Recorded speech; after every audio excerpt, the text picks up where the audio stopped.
안녕하세요. 40대 여자입니다. 신세 한탄할 곳이 없어서 여기까지 찾아오게 됐어요. 제가 평생을 미워했던 저희 친정아빠 얘기를 좀 해볼까 하고요. 왜 애들이 깜짝 놀라거나 넘어지거나 하면 엄마하고 울잖아요. 전 되게 웃긴 게 아주 어렸을 때요. 전 기억도 안 나는데 아빠하고 울었대요. 그것도 사실 아빠가 엄마 소리보다 아빠 소리 먼저 했으면 좋겠다고 하도 아빠 소리를 가르쳐서 자연스럽게 나온 것 같긴 하지만요. 평생을 미워했던 아빠였는데 나이가 40대가 되어서도 서러운 일 당하니까 아빠 하고 울게 되더라고요. 사연 들으시는 분들은 친정 아빠랑 사이가 다들 어떠신가요? 저희 아빠는 정말 무뚝뚝하고 고지식하고 자존심은 더럽게 센 나쁜 남자의 표본이었던 것 같아요.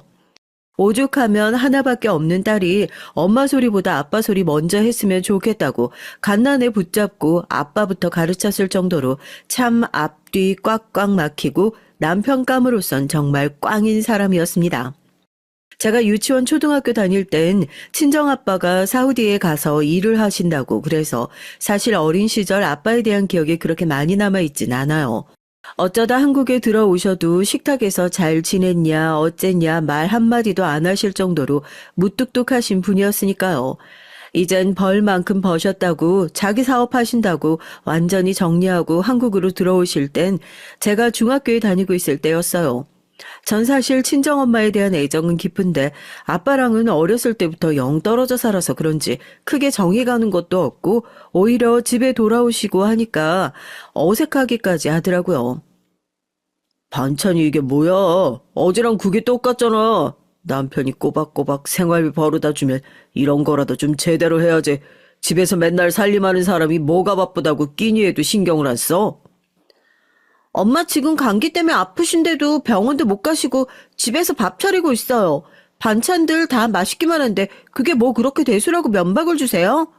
그럴 시간 있으시면 엄마 데리고 병원이라도 한번 다녀오시지 그러세요. 정말 너무하신 거 아니에요? 어디 어른들 얘기하는데 버르장머리 없이 당신이 살림을 이 모양으로 하니까 딸이라고 하나 있는 게 돈 벌어다 주는 아빠한테 감사한 줄 모르고 이렇게 기어오르지. 집안 꼴이 대체 어떻게 돌아가는 건지 원. 우리 집은 암탉들 목소리가 커서 조만간 망할 거다. 망할 거야. 가뜩이나 사춘기 때문에 감정적으로 예민한 시기인데 아빠가 한국에 들어오시고 난 이후엔 진짜 맨날 집에 들어가기가 너무 싫은 거죠. 그 돈 벌어다 주는 게 얼마나 대단한 일이라고 그거 가지고 아빤 꼭 엄마랑 절 협박이라도 하는 것 같이 굴었으니까 더 그랬던 것 같아요. 아빠가 사업한다고 밖에서 사람들 만나고 늦게 집에 들어오는 게 차라리 더 마음이 편했었죠. 사우디에서 돈도 많이 벌어왔겠다. 그때 제가 봤을 때 아빤 자기 식구한텐 인색해도 밖에서 만나는 사람들한텐 거의 돈을 뿌리는 사람이었으니까요. 사업이 어찌저찌 잘 굴러가긴 하더라고요. 맨날 생활비 주는데 이 정도도 못하냐 하고 유세를 떨긴 했었지만 사실 아빠가 엄마한테 생활비를 합시고 주는 돈은 그렇게 많지도 않았어요. 오히려 그 적은 돈으로 알뜰하게 살림 잘 해나가고 경제력이 더 좋았던 건 엄마 쪽이었죠. 착하고 바보 같은 우리 친정엄마. 남편이라고 하필 골라도 저런 사람을 골랐을까? 왜 저 사람이 내 아빠일까? 속으로 생각 많이도 했어요. 그게 정말이야? 아, 딱 3개월만 기다리면 그게 대박이 난다 이거지? 아이, 잘 됐네. 나도 한국 들어오고 나니까 다시 외국물 먹고 싶었던 참인데 이번에 그거 대박 터지면 내가 자네 목도 제대로 떼어줄 테니까. 그럼 식구들 데리고 다 같이 이민을 가던가 해야지. 알아봐야겠네. 당신 설마 주식 투자라도 하게요? 시아버지 주식으로 쫄딱 망했던 거 기억 안 나요? 아버님이 당신한테 절대 주식엔 손도 대지 말라고 그랬잖아요. 집구석에서 살림이나 하는 사람이 뭘 한다고 이렇게 참견질이야? 3개월 후에 이게 2배, 3배도 아니고 무려 5배나 불어날 주식이라고. 이것만 잘 되면 우리 식구들 전부 미국으로 이민 갈 거니까 그런 줄 알고 애 학교 어디로 보낼지 나 미리 알아보고 있어. 하여튼 알지도 못하면서 목소리만 크면 전부인 줄 알지 이 옆에 애들은. 깊은 뜻도 모르고 말이야. 차라리 그냥 밖에서 허세 떨고 사업이나 잘하고 다닐 때가 훨씬 나았는지도 몰라요. 사업으로 큰돈 벌기 시작하니까 주변에서 그 돈에 군침 흘리는 사람들도 한두 명이 아니었거든요. 친정아빠가 내리막길을 걷기 시작했던 건 그때쯤이었습니다. 아빠의 사업이 한창 잘 될 때쯤에 어디선가 엄청나게 대박날 주식이라면서 아빠한테 투자 권유를 해왔었나 봐요. 엄만 거품 물고 반대하셨죠. 저도 듣기만 했었는데 저희 할아버지가 돌아가신 이유가 주식 투자 때문에 실패해서 노년의 아들들 물려준 돈 싹 다 까먹고 화병으로 계속 시름시름 앓다가 가셨다고요. 그러면서 자식들한텐 너넨 죽어도 사업에도 주식에도 손대지 말아라를 유언으로 남기고 가실 정도였는데 참 웃기게도 저희 아빤 할아버지가 절대 하지 말라는 것들 두 가지를 다 하고 있는 사람이니까요. 뭐? 아니 말도 안 되는 소리를 내가 자네만 믿고 지금 회사 돈까지 싹 다 끌어다가 투자했는데 지금 그게 무슨 소리란 말이야? 그럼 내 돈은 어떻게 하라고? 야, 너 일부러 나한테 이럴 작정으로 접근했던 거지? 5배는 무슨 10배도 갈 수 있을 거라고 네가 분명히 그랬잖아. 왜 아빤 그 간단한 세상 이치를 모르셨을까요? 그게 정말 돈 되는 좋은 종목이었으면 자기 혼자 잘 되고 말지 그 사람이 아빠를 뭐를 보고 뭐가 좋아서 그 좋은 정보를 공유를 해주겠냐고요. 그 당시엔 어렸던 저도 당연히 알 이치를 혼자만 모르셔가지고 결국 가족 모두가 예상했던 결과를 맞게 됐습니다. 그 당시에 10억 원이니 지금 가치로 환산하면 얼마나 될지 가늠도 안 되네요. 회사 돈까지 끌어다가 주식에 넣어 몽땅 잃은 것도 모자라서 엎친 데 덮친 격으로 터진 IMF 때문에 아빠 회사는 그야말로 총체적 난국을 맞이하게 됐습니다. 주식 투자에 쓸데없는 돈을 까먹지만 않았더라면 회사에 찾아온 위기는 막을 수 있었을지도 모르겠어요. 10배나 뛴다고 했던 주식은 이미 휴지 조각이 돼버린 지 오래였고 아빠에게 투자를 권유했던 사람은 여기저기 사기를 쳐놓고 이미 해외로 잠적을 해버린 상태라고 하더라고요. 결국 사업 쫄딱 망하고 살고 있던 집까지 빼야 할 정도로 어려운 상황에 닥쳤습니다. 엄마는 절망적이셨겠죠. 딸 학교도 보내야 되고 대학도 보내야 되는데 당장 먹고 살기 어려워졌으니까요. 당연히 엄마 입장에서 원망 섞인 얘기 충분히 할 수 있다고 생각했습니다. 하지만 그 지경까지 왔는데도 저희 아빠 죽어도 자존심은 못 버리겠는지 집 식구들을 끊임없이 괴롭게 했어요. 그때 아빠의 모습이 제가 마음을 돌리게 됐었던 결정적인 계기가 됐고요. 스트레스 많이 받았었죠. 엄마 저한테 너는 아무것도 신경 안 쓰고 하던 대로 공부나 열심히 하면 된다고 그러는데 집이 이렇게 쑥대밭이 됐는데 공부가 뭐 머릿속에 제대로 들어오기나 하겠어요? 그 와중에 아빠는 하루라도 빨리 집안을 일으킬 생각을 하긴커녕 술독에 빠져가지고 신세한테만 하기 바빴었죠. 한심했습니다. 당신 언제까지 이러고 있을 거예요? 사업 망했다고 인생 끝날 거 아니잖아. 우리 손주 대학 안 보낼 거야? 나가서 노가다를 하든 뭘 하든 돈 벌어서 하루라도 빨리 털고 일어나야지. 야, 잔소리 하지 마. 잔소리 하지 말라고. 어디 쥐뿔도 없는 주제에 내가 사업 쫄딱 망하고 이렇게 집구석에서 놀고 있으니까 가장이 만만하냐? 만만하냐고. 원래도 별로인 사람이었지만 그 당시 아빠는요 정말로 최악 중에 최악이었어요. 엄마는 어떻게든 돈을 벌어보겠다고 나가서 식당 일을 배우기 시작했고요. 아빠도 몇 달간 그렇게 신세 한탄만 계속하는 것도 지겨웠는지 나가서 일을 하기 시작했죠. 하지만 그것도 뭐 그렇게 오래가질 못하더라고요. 잘 나가던 사업체의 사장이었던 자존심을 버리기가 참 그렇게도 힘들었나 봐요. 욱하는 성질을 죽이지 못해서 회사에서 같이 일하는 동료들과 시비가 붙어 직장을 열어 넘기기도 했었고요. 뭐가 잘났다고 친정아빠 술 마시고 코 골고 자는 모습을 듣고 있으면 저 코를 콱 막아버리고 싶다는 생각을 하기도 했어요. 엄만 새벽까지 일을 하느라 집에 들어오지도 못했는데 뭐가 잘났다고 저렇게 빈털터리가 됐는데도 남편으로서 대접은 받아야겠고 자기가 초라한 모습을 들키기 싫기라도 한 것처럼 식구들을 더 들들 볶더라니까요. 당신 왜 이 시간에 여태 출근 안 하고 설마 또 관둔 거예요? 거기 그래도 소개받아서 힘들게 들어간 직장인데, 이런 식으로 마구잡이를 때려치고 나오면 어쩌자는 건데. 이제 이 근처에서 당신 받아줄 만한 직장이 어디 있다고. 또 직원이랑 싸우기라도 했어요? 내 탓이야, 어? 내 탓이냐고. 그 무식한 새끼들이랑 내가 도저히 일을 못하겠다니까. 아는 것도 쥐뿔 없으면서 이래라 저래라 명령질이나 할 줄 알지.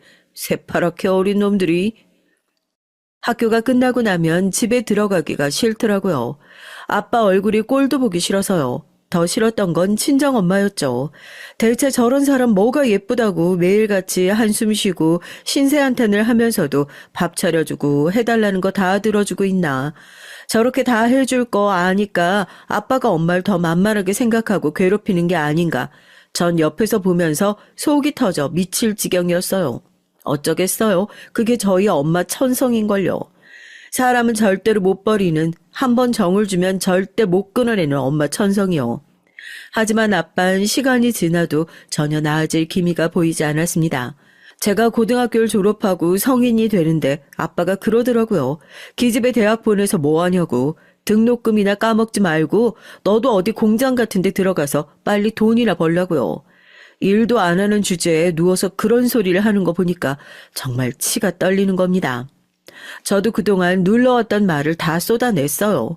엄마 붙잡고 그랬죠. 엄마 저 사람이랑 이혼해. 아빠가 눈이 시뻘개져서 어떻게 자기 애비한테 저 사람 소리를 함부로 할 수 있냐고 목에 핏대를 세우고 열을 내요. 저 눈 하나 깜짝 안 하고 그랬어요.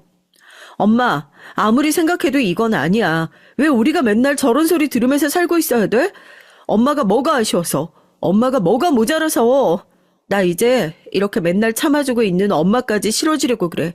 그러니까 엄마도 확실하게 선택해. 나야 아빠야. 아빠랑 계속 같이 살 거면 평생 안 보고 살 생각해. 나 절대로 저 사람이랑 이제 더 이상 한 집에서 같이 못 살겠으니까. 아이고 선주야. 아무리 그래도 어떻게 너 낳아준 아버지한테 그런 소리를 해. 이게 아주 대바라지기 짝이 없어서 네가 애비고 뭐고 배는 게 없구나 이제. 어? 그래 너 오늘 어디 한번 이 인간 손에 죽어봐라. 이리 와. 이리 와 이 기집애야. 제 말을 듣고 노발대발한 친정아빠가 제 얼굴에 손을 댔습니다. 자기가 때려놓고 정작 자기가 엄청 당황을 하더라고요. 아무리 막대먹은 아빠긴 하지만 그래도 살면서 한 번도 제 얼굴에 먼저 손을 댔던 적은 없었으니까요. 본인도 화가 나서 당황해서 그랬다는 것 정도야 알고 있죠. 그런데 제 얼굴에 손대는 거 보니까 그동안 순하게 참고만 있었던 엄마가 정신이 확 나가시더라고요. 어떻게 감히 내 딸한테 손을 댈 수가 있냐고 쓰레기 같은 인간이라고 하면서 아빠한테 막 욕을 퍼부으셨어요. 저 살면서 엄마가 그렇게 크게 화를 내고 욕하는 것도 처음 들어봐요. 별명이 양이에요, 양. 성격이 너무 순하고 착하기만 해서요. 그런 엄마가 불같이 화를 내셨다니까요. 지 자식 귀한 줄도 모르고 사는 쓰레기 같은 사람이랑은 나도 못 산다. 선주야, 그래, 너 이제부터 엄마랑 살자. 나 이제 내 딸 데리고 살 거니까 당신은 앞으로 내 딸 볼 생각 꿈도 꾸지 말아요. 이혼 안 하고 살아도 같은 집에선 도저히 못 살겠으니까 어떻게 변호사 불러서 내가 당신 이 집에서 제대로 쫓아내줄까? 아니면 당신이 양심껏 당신 발로 나갈래? 어? 자식한테 모진 상처를 준 것이 미안했는지 하긴 아빠 성격에 그렇게 미안한 걸 느끼지도 못했겠죠. 그냥 가만히 당하고만 살았던 두 모녀가 갑자기 합심해서 자기한테 대들었다는 것이 자존심이 상해서 집을 나갔다고 한 것이 더 잘 어울리는 말일지도 모르겠어요. 그렇게 아빠는 니들끼리 어디 한번 잘 살아봐라 악담을 퍼붓곤 집을 나가셨습니다. 완전히 갈라서지도 못했어요. 그때부터 호적엔 아빠가 남아있지만 얼굴 한 번을 안 보고 살았네요. 두 분이서 별거를 하신 거죠. 차라리 이럴 거면 엄마도 깔끔하게 이혼을 하고 사는 게 낫지 않겠냐 했는데 또 마음 약한 우리 엄마 이혼은 도저히 안 되겠답니다. 이렇게 떼어놓은 것만 해도 어디냐 하면서 저도 더 엄마를 재촉하진 않았어요. 그래도 맨날 살얼음판을 걷는 마음으로 아빠와 함께 살았던 생활을 정리하고 나니까 정말 숨통이 다 트이는 것 같은 느낌이더라고요. 선주야, 엄마 장사 한번 시작해 보려고 하는데 어때? 네 아빠 그래도 그렇게 못돼 먹은 사람은 아니야. 집 나가면서 우리 둘이서 뭐 해먹고 살 수 있겠냐고 돈은 좀 놔두고 갔거든. 엄마 그거 가지고 식당이나 한번 차려볼까 하고.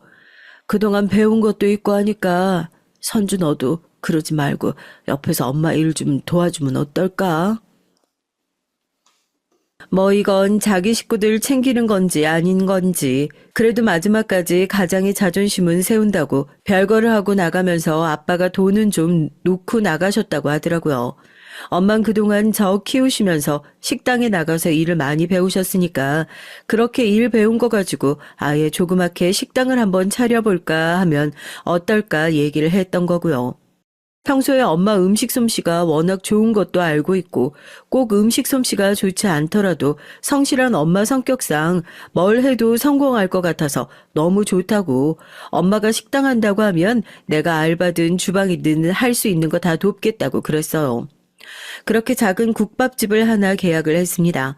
메뉴도 별로 없어요. 그냥 오며 가며 일하는 사람들 아침 먹고 뜨끈하게 시래기 국밥이나 한 그릇씩 하고 가고 그런 작은 식당이었죠. 제가 그랬잖아요. 저희 엄마 뭐래도 성공하실 분이라고요. 처음엔 하루에 손님이 한두 명 올까 말까 한 날도 있었고 장사를 접을까 둘이서 머리 맞대고 고민한 날도 많았는데 어느덧 근처에서 일하시는 분들 사이에 입소문이 나기 시작하더니 아침 시간엔 정말로 가게에 앉을 자리가 없을 정도로 손님이 꽉 차게 됐죠. 일이 힘들고 바빠지긴 했지만 그래도 팔이 날려서 걱정했던 시절 생각해보니까 이런 걱정은 걱정도 아니다 싶더라고요. 저도 그전까진 적당히 엄마 일 돕다가 내가 하고 싶은 일이 생기면 나갈 생각이었는데 가게 규모가 커지면서 직원들 관리하고 뭐 하다 보니까 어느덧 가게에 제대로 자리를 잡아버리게 됐어요. 그리고 그곳에서 남편도 만나게 됐습니다. 가게 문 연 지 얼마 안 됐을 때부터 꾸준히 찾아주던 단골 손님이었죠. 매일같이 같은 메뉴를 먹으면 질릴 법도 한데 자긴 이제 여기 밥 아니면 못 먹겠다면서 너스레를 떨고 밥을 챙겨 먹고 일을 나가는 모습이 참 성실해서 저도 저희 엄마도 좋아하는 손님 중에 한 명이었어요. 특히 저희 엄마가 엄청 예뻐라 했죠. 무슨 사정인진 몰라도 저렇게 매일같이 꾸준히 일 나가는 거 보니까 저 사람도 언젠가 성공하겠다고 아들도 없는데 괜히 아들 같은 마음이 든다면서 잘 먹는 반찬들 몇 가지 싸서 챙겨주기도 하고 그랬어요. 아유, 날이 엄청 춥네요. 오다가 따뜻한 두유 팔길래 우리 어머니 드시라고 사왔죠. 오늘 메뉴 불고기죠? 저기서부터 냄새가 그렇게 맛있게 나는데 빨리 밥 먹고 오고 싶어 혼났다니까요. 그때까지만 해도 저희 남편 참 순박하고 좋은 사람이었는데요. 언제 봤다고 저희 엄마한테 어머니 소리를 해가며 자연스럽게 애교 많은 막내 아들처럼 구는 모습이 보기 좋더라고요. 저도 모르게 말 한마디를 더 걸게 되고 그게 인연이 돼서 결혼까지 하게 됐다니까요. 물론 그 당시에 남편 사정이 정말로 어렵긴 했어요. 남편도 IMF 때문에 집이 쫄딱 망하고 다니고 있던 회사도 쫓겨나고 그래서 먹고는 살아야 하니까 매일 새벽같이 나가서 노가다를 뛰고 있다고 하더라고요. 다른 엄마 같았으면 어떻게 노가다나 뛰고 있는 남자한테 딸을 시집 보내냐 하고 결사 반대했을지도 모르지만 엄만 성실하니 뭘 해도 될 놈이다 하면서 남편을 적극적으로 밀어주셨죠. 오히려 같이 살아야 하는 마누라인 저보다 더 남편을 믿어주셨던 분이었어요. 김서방, 자네 언제까지 그 일을 할 수도 없는 거 아닌가? 그러지 말고 자네도 식당으로 들어와서 일 한번 배워보지 그래. 어차피 나도 나중에 때 되면 이 가게 우리 선주한테 다 물려줄 생각이야. 자네가 생판 모르는 것보단 뭐라도 알고 있어야 둘이서 이 가게라도 같이 하면 앞으로 먹고 살 걱정은 안 해도 되지 않겠어? 나도 하나밖에 없는 사위 밖에서 찬바람 맞아가면서 일하는 게 마음이 아파서 그래. 이제 내 식구인데 고생스러워도 안이 낫지 그래. 남편 입장에선 너무 감사하죠. 결혼할 때 뭐 하나 제대로 해온 것도 없이 둘이서 부모님 도움 없이 살아보자 해서 정말 손 안 벌리고 단칸방에서 시작을 했는데요. 친정엄만 하나밖에 없는 사위 밖에서 노가다꾼 소리 듣는 게 영 마음이 쓰여서 안 되겠다면서 남편한테 가게일 배우러 나오라고 그렇게 남편을 따뜻하게 품어줬습니다. 식당 일이라는 게 물론 쉽지는 않죠. 세상에 쉽게 버는 돈이 어디 있겠어요. 적어도 앞으로 먹고 살 생각을 하고 멀리 내다보신 엄마의 제안을 감사하게 생각해도 모자랄 판에 남편은 결혼 이후 가게 일을 도우면서도 그렇게 불만이 많았습니다. 아니, 이건 아르바이트생 좀 시키면 안 돼? 가게 직원이 몇 명인데 아직도 내가 이런 짐을 나르고 있어야 하냐고. 뭐 밖에서 고생하는 거 걱정돼서 일 배우라고 하셔놓고선 오히려 안에서 고생을 더 많이 하는 것 같아. 이 정도면 장모님이 나 싫어하시는 거 아니야? 우리 엄마도 아직 새벽에 일어나셔서 야채 배달 다 직접 하셔. 그러면 우리가 한 달에 가져가는 월급이 얼만데 당신 나가서 노가다 할 생각해봐. 진짜 지금이 더 고생스러워? 그러면 이거 관두고 나가서 다시 그 일을 하지 왜? 실컷 생각해서 일 시켜줬더니 아무리 그래도 엄마 안 계시는 데서 그렇게 말하는 건 좀 아니지 않아? 부부가 같은 공간에서 일을 하면 그렇게 많이 싸운다고 하잖아요. 저희 부부도 마찬가지였어요. 저희도 신혼 땐 참 다정하게 잘 지냈었던 것 같은데 하루 종일 가게 일이며 집안일이며 붙어있다 보니까 툭 하면 언성 높이면서 싸우는 날들이 많아지더라고요. 더군다나 최근엔 엄마의 건강이 별로 좋지 않아지면서 전 더 신경 쓸 게 많아졌어요. 아무래도 그동안 아빠가 마음고생 시켜 식당 일 때문에 몸도 고생해 혹시나 하는 마음에 걱정돼서 병원을 모시고 갔더니 암이랍니다. 청천벽력 같더라고요. 왜 이렇게 착한 우리 엄마를 빨리 못 데려가서 안달이 났나. 정작 빨리 잡아가도 시원치 않을 사람은 지금 2다리 뻗고 행복하게 잘 살고 있을 텐데 하늘이 이렇게 불공평해도 되는 건가 싶어 원망스럽기만 하더라고요. 당신은 꼭 이럴 때 밖으로 나돌아야겠어? 엄만 지금 건강이 안 좋아서 어떻게 해야 할지도 모르겠는데 사위라고 하나 있는 사람이 아무리 그래도 이건 아니지. 지금 시간이 몇 시인데 이 시간까지 밖에서 술을 먹고 들어와. 너 뭐 잔치 났니? 잔치 났어? 야, 내가 그동안 살면서 얼마나 고생했는데 그래. 나가서 여기 근처 사장님들이랑 모여서 골프도 한번 치고 술도 한잔 마시고 했다. 그게 그렇게 들어오자마자 욕 얻어먹어야 할 그럴 짓이냐? 나 그러면 너네 엄마 아프니까 나도 그냥 찍소리 하지 말고 입 다물고 죽은 듯이 가게에서 기계처럼 일만 해야 한다 이런 거야? 진짜 너무하다 너무해. 너무하다고. 남편이 같은 편인 줄 알았어요. 엄마가 도저히 건강 때문에 식당 일을 다 하실 수가 없는 상황이셨고 저와 남편이 친정 엄마의 자리까지 메꾸려다 보니 정말 눈코 뜰 새 없이 바쁘더라고요. 그런데 이놈의 인간은 늦바람이 들어도 하필 이럴 때 든다는 게 너무 괘씸한 겁니다.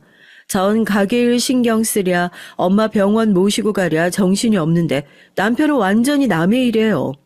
장모님이 아니라 어머니라고 그렇게 찰싹 달라붙어서 아들 행세를 할 땐 언제고 이럴 땐 남남인 거죠.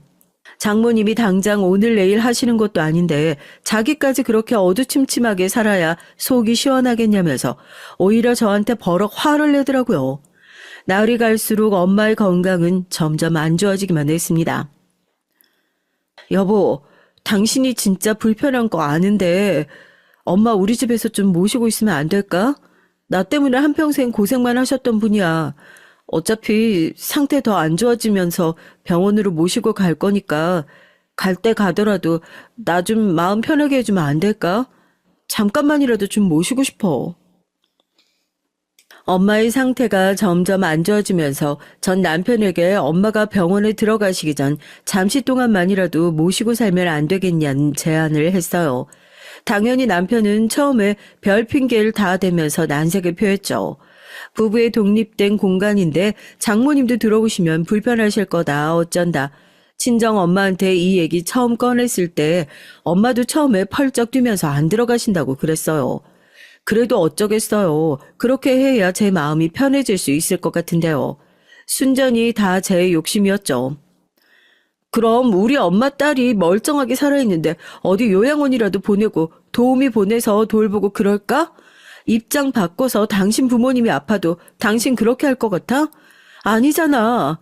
적어도 자식으로 태어나서 자식 노릇 좀 하겠다는 게 그게 그렇게 못마땅해? 내가 앞으로 평생 엄마 모시고 살자는 것도 아니고 이제 엄마가 더 살아봤자 얼마나 산다고 병원 들어가시기 전에 그 잠깐이잖아. 우리 엄마가 당신한테 얼마나 잘했는지 벌써 잊은 거 아니지?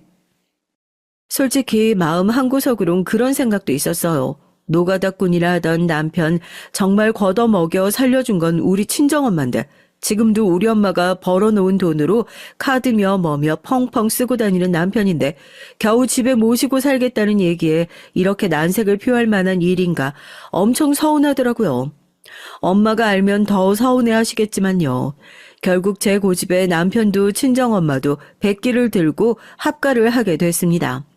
하지만 별로 좋은 선택이 아니었던 것 같아요.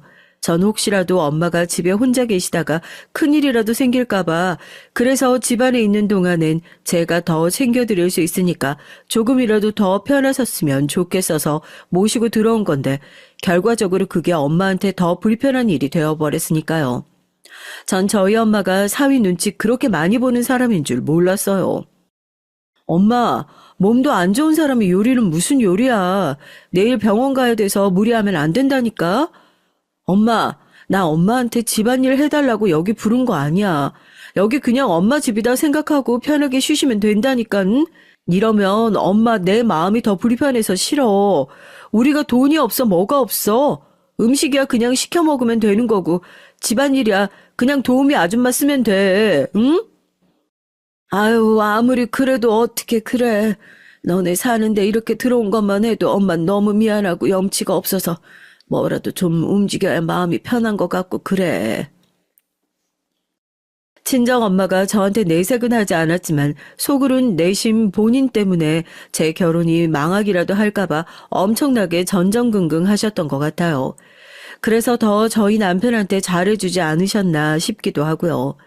딸이 엄마랑 똑같은 길을 밟지 않았으면 하셨을 테니까요.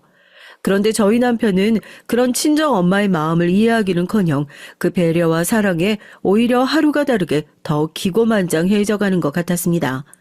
친정엄마랑 집 합치고 나서 남편이랑 자주 싸웠죠. 전 엄마가 괜히 저희 다투는 소리에 눈치라도 보실까 싶어 싸울 일이 생겼다 싶으면 남편을 밖으로 끌고 나가고 그랬는데 그런 저도 못 참고 대판 붙어버린 일이 생기고 말았습니다. 퇴근을 하고 집에 들어갔는데 제가 거실에서 본 광경이요. 정말 기가 막히더라고요. 남편은 거실 소파에 누워서 아무렇지도 않게 TV 보고 있고 저희 친정엄만 그 앞에 앉아서 남편 말동무 한답시고 심드렁한 표정으로 대꾸하는 인간한테 이것저것 말 걸어가면서 그 앞에서 빨래를 개고 있는데 진짜 그 순간 속이 확 뒤집어지더라고요. 제가 리모컨 뺏어 들고 남편한테 확 집어던졌습니다. 친정엄마, 아이고 너네 왜 그러냐 하면서 저희를 뜯어 말리시는데 이미 열받은 전 아무것도 안 들리고 남편 질질 끌고 안방으로 들어왔죠. 야, 우리 엄마가 식모야? 왜 여기서 빨래를 개고 있어? 너 그렇게 돼지같이 누워서 TV 볼 시간에 네가 빨래 갰으면 됐잖아. 어? 네가 뭔데 우리 엄마를 함부로 부리냐고. 말끝마다 그놈의 우리 엄마 우리 엄마. 야, 나는 엄마 없어? 막말로 니네 엄마지 내 엄마냐? 그러니까 누가 이렇게 모실 줄 알았냐고. 네가 돌아간다고 생쇼를 해서 나도 어거지로 받아줬는데 이러다가 아주 나중에 병원도 안 가고 집에 눌러 앉으시겠다. 어? 그 순간 남편에 대한 배신감과 실망감이 한꺼번에 몰려왔어요. 그런 얘기를 들으면 시원하게 뺨이라도 한 대 갈기지 그랬냐, 왜 가만히 듣고만 있었냐 하실지 모르겠는데 사람이 막상 그렇게 기가 막힌 소리를 들으면요. 너무 어이가 없고 말문이 막힌다고 하죠. 사람이 어떻게 이럴 수가 있나, 어떻게 이렇게 못돼 먹을 수가 있나 싶어서 말문이 턱하니 막히더라니까요. 어떻게 그렇게 내 앞에서 쓰레기 같은 소리를 해? 우리 엄마가 너한테 얼마나 잘했는데, 진짜 자식처럼 사랑했는데 어떻게 사위란 놈이 그딴 소리나 짓거리고 있을 수가 있냐고. 남편은 에이씨 하면서 지가 먼저 문을 박차고 나가더군요. 엄마가 무슨 일이냐고, 자기 때문에 싸운 거 아니냐고 달려오는데 전 아무렇지도 않은 척 모른 척을 하면서 그런 거 아니라고 오히려 엄마를 안심시켰습니다. 하지만 남편이 그렇게 정신 나간 짓을 한 데는 다 이유가 있더라고요. 그 뒤로 남편이랑은 친정 엄마 앞이 아니면 말 한마디 하지 않을 정도로 당분간 냉전 상태였어요. 또 어디로 샌 건지 가게에도 나오지 않고 답답해서 스트레스를 받을 것 같은 찰나에 친정엄마한테 전화가 왔죠. 무슨 일이 있는 건지 전화를 하신 목소리가 달달 떨리는 게 느껴지더라고요. 엄마, 왜 그래? 어디 아파? 무슨 일 있어? 진정하고 천천히 좀 말해봐. 왜 그러셔? 아이고, 선주야, 이게 다 진짜 무슨 일이라니? 너 지금 얼른 집으로 좀 와봐야겠다.